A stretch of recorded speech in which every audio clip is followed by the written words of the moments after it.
Valley. Hi everybody and welcome to Final Play Sports Wrap. I'm your host Pete Lubar and today we're talking Mountain West basketball. We have reached the halfway point of the season with all 12 teams having played 10 or 11 games. There is a logjam at the top of the conference standings with San Diego State, Utah State, and New Mexico, all with 9-2 records. Nevada is a game back with an 8-3 record, followed by Grand Canyon at 7-3. Utah State continues to be led by MJ Collins Jr., who is averaging 18.6 points per game. They had lost two back-to-back games at GCU and home against UNLV, but have since won three in a row, setting up Wednesday's game at New Mexico.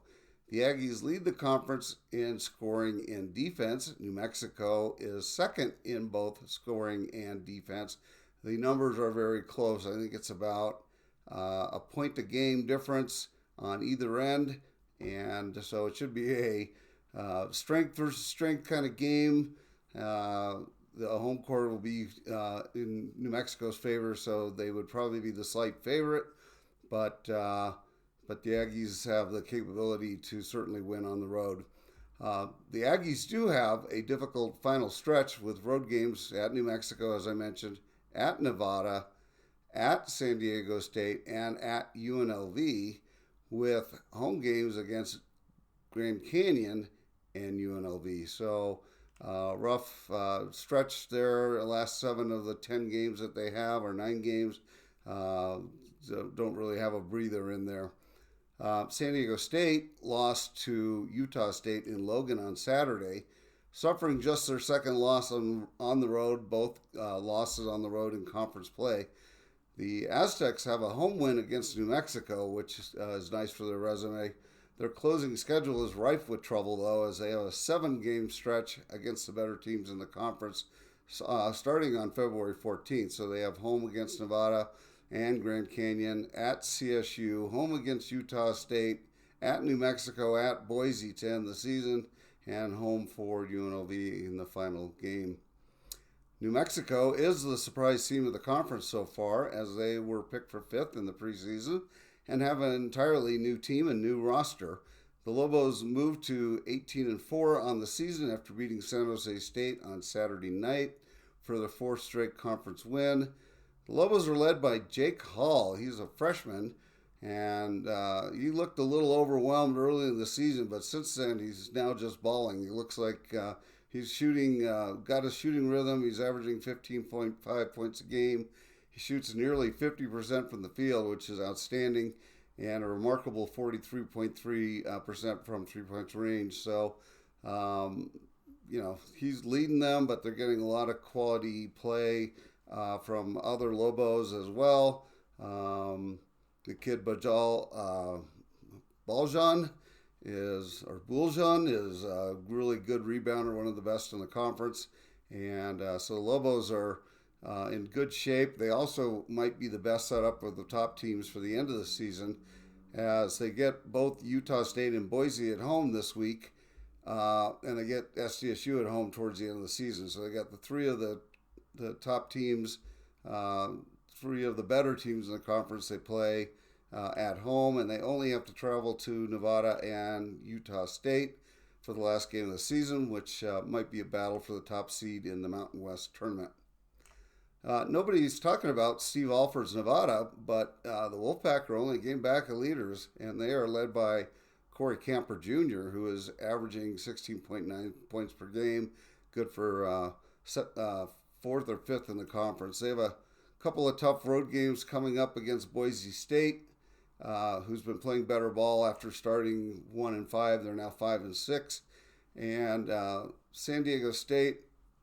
So they've got a road game at San Diego State, and then they have home games against Utah State and New Mexico, both who they played tough in losses on the road. So though they're still in it, and we'll see what happens.